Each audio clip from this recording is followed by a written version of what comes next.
Morning class.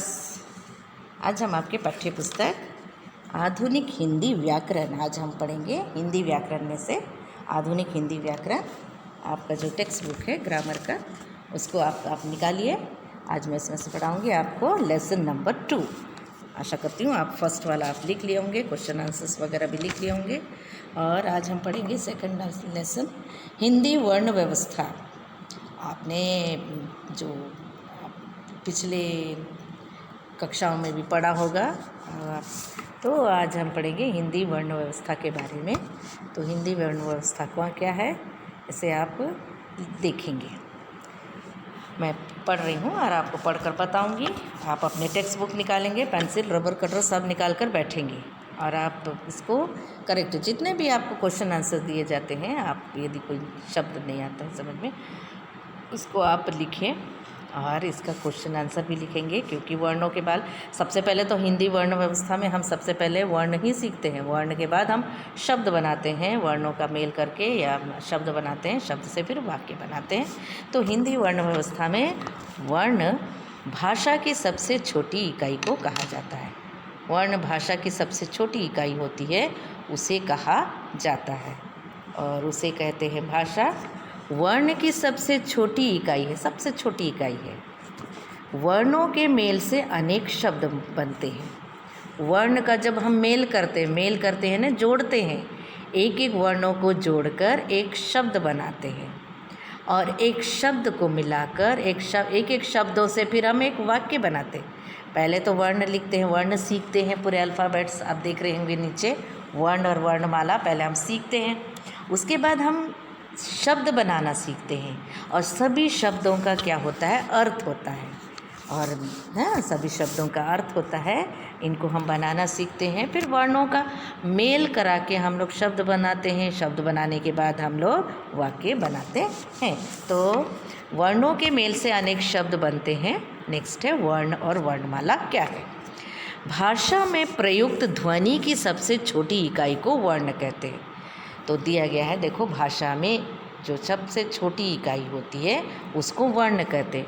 हमारे मुंह से जो ध्वनि लिखते, प्रयोग की जो ध्वनि होती है, उस ध्वनि यानी आवाज़ सबसे छोटी इकाई होती है, उसे वर्ण कहते हैं। और वर्णों के समूह को ही हम वर्णमाला कहते हैं। वर्णों का जो समूह अ से लेकर ज्ञ तक जो समूह है, उसे क्या कहा जाता है, वर्णमाला कहते हैं। ये है आपका हिंदी वर्णमाला। और आप छोटी कक्षाओं में तो आप इस 2 से सीखते आ रहे हैं। हिंदी वर्णमाला पहले सीखे आपने, उसके बाद आपने शब्द बनाना सीखा, फिर वाक्य बनाना सीखा और पाठ पढ़ना सीखा। हिंदी पाठ पढ़ना सीखा कि नहीं आप लोगों ने? तो हिंदी वर्णमाला अ से लेकर ज्ञ तक है। मैं आपको एक बार पढ़कर बता देती हूँ उसको। अ आ ई उ री, ए ऐ ओ औ अम अहा। उसके बाद ये सब बिंदी, ये है स्वर कहलाते हैं, अ से लेकर अम अहा। और आजकल एक नया शब्द है आ में आप ऊपर आधा चंद्रमा लगाते, पर उसमें बिंदी नहीं लगाते, आधा चंद्रमा का जो चिन्ह है वो लगाते, तो बनता है आ। तो ये होता है अंग्रेजी के जो शब्द हम लिखते हैं उसमें ये ज़्यादा यूज़ होते हैं। तो ये कुल मिलाकर आप ये 14 शब्द हुए।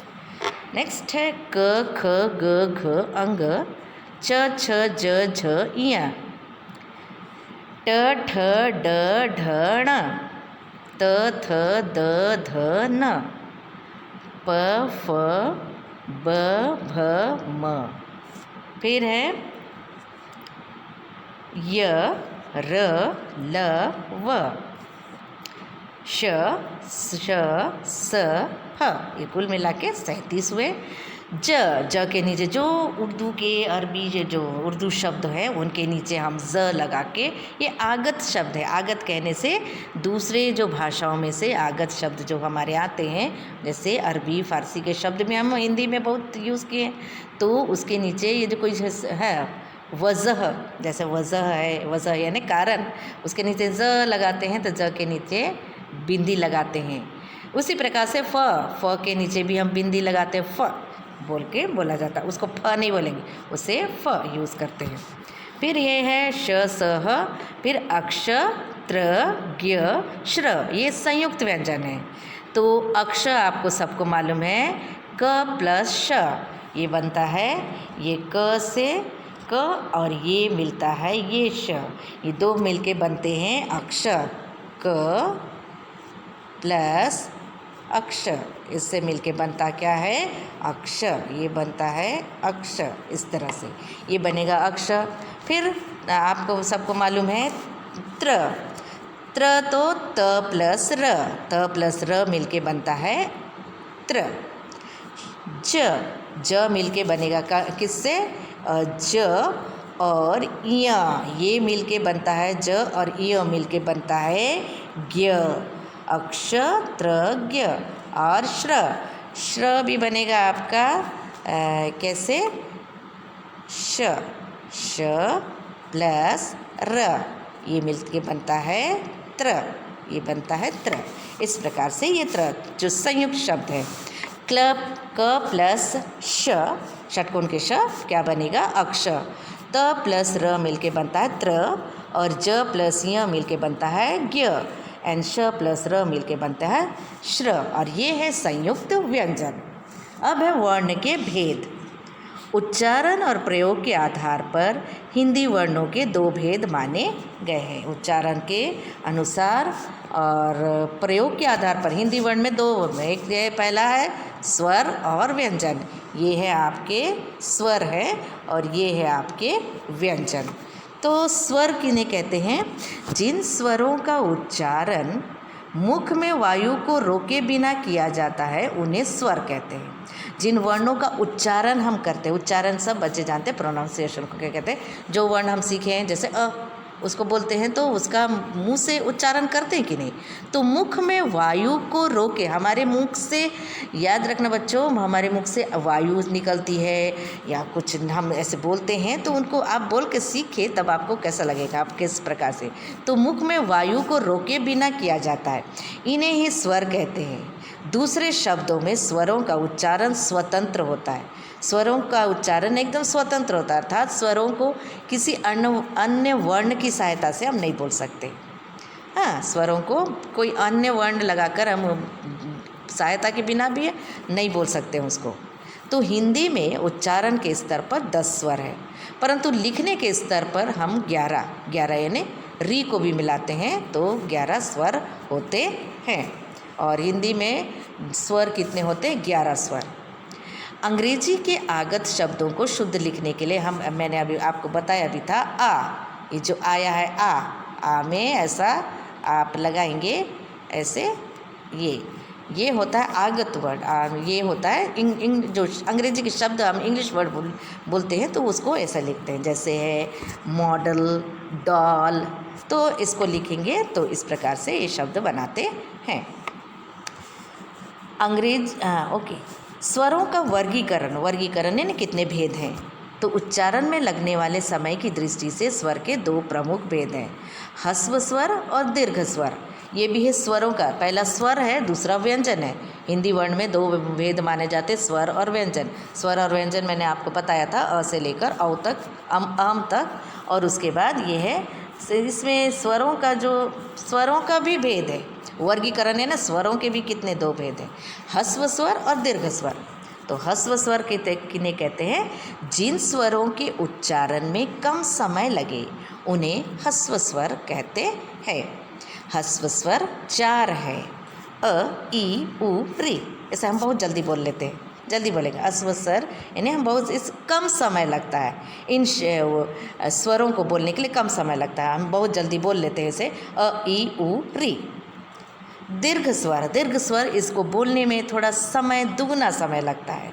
जिन स्वरों के बोलने में ह्रस्व स्वर से भी दुगना समय लगे उन्हें दीर्घ स्वर कहते हैं, और इनकी संख्या 7 है। जैसे हम अ बोलने के लिए तो मुंह ज़्यादा नहीं खुलता, पर आ बोलने के लिए थोड़ा पूरा मुंह खुलेगा। आ, ई, उ, ए, ऐ, ओ, औ। इनका उच्चारण ऊंचा तथा लंबा होता है, थोड़ा ऊंचा और लंबा होता है। हिंदी वर्णमाला में अम और अह को भी स्वरों के साथ लिखा जाता है, क्योंकि हम बिंदी लगा के शब्द बनाते हैं, और ये है अनुस्वार शब्द। अम के ऊपर बिंदी लगा के अनुस्वार शब्द कहते हैं। और अह को लिखने के लिए विसर्ग, जो हम वर्णों के जो शब्द बनाते हैं शब्द के साइड में हम लगाते हैं। तो हिंदी में विसर्ग का प्रयोग तो बहुत ही कम शब्दों में होता है, परंतु ये शब्द के अंत में लगते हैं। अम अनुस्वार कहते हैं, अह को विसर्ग कहते हैं, और एक और है अनुनासिक, जिसमें हम चंद्रबिंदी लगाते हैं। तो हिंदी में विसर्ग का प्रयोग बहुत कम शब्दों में होता है। ये शब्द के अंत में लगते हैं, जैसे प्रातः, प्रायः, अनुमानतः, संभवतः, अतः आदि। नेक्स्ट पेज नंबर आपका 6 नंबर का पेज है, पेज नंबर 6। तो इसमें है अनुस्वार। अनुस्वार आप देख लिया, आपने देख लिया, ये है अनुस्वार और ये है अनुनासिक। इनके शब्द आप जानते हैं और बोलते भी हैं। तो इनमें क्या अंतर है, अंतर है ना, क्या डिफरेंस है? तो उच्चारण स्थान के आधार पर अनुस्वार और अनुनासिक का भेद हम अच्छी तरह समझ सकते हैं। अनुस्वार के उच्चारण में हवा केवल नाक से निकलती है और इसके उच्चारण में अधिक बल लगता है। जब हम अनुस्वार का उच्चारण करते हैं तो हवा, जो हमारी हवा है, अनुस्वार यानी बिंदी लगाए हुए शब्द जब हम लिखते हैं, और तो इसमें उच्चारण जब हम करते हैं, हवा केवल नाक से निकलती है और इसके उच्चारण में अधिक बल यानी शक्ति लगती है। अनुनासिक के उच्चारण में, ये तो अनुस्वार का हुआ, अनुनासिक के उच्चारण में हवा मुंह से और नाक दोनों से होकर निकलती है। तो अनुनासिक को हम लोग कैसे लिखते हैं? चंद्रबिंदी लगाकर कहते हैं। तो अनुनासिक को ही चंद्रबिंदु भी कहते हैं। अनुस्वार और अनुनासिक का प्रयोग बहुत सावधानी से करना चाहिए।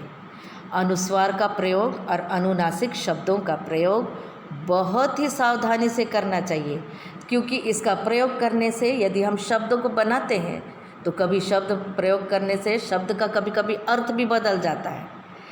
उदाहरण के लिए दिया गया है, मैं आपको बताऊंगी। पहले है हंस, हंस वर्ड है, उसमें चंद्रबिंदी लगी है। हंसना एक क्रिया, हंसना जो हम हंसते हैं हाँ हाँ करके, वो एक क्रिया है। दूसरा है हंस, हंसना हम जो हंसते हैं, और हंस ह के ऊपर बिंदी लगाते हैं तो ये एक पक्षी का नाम है। और यदि हमने हंसने की जगह हंस लिख दिए तो ये गलत हो जाएगा। उसी प्रकार से बेदांत, बिना दांत के, जिसके पास दांत नहीं रहता है उसको बिना दांत के बोलते हैं। और ये एक वर्ड है, एक और दूसरा है वेदांत।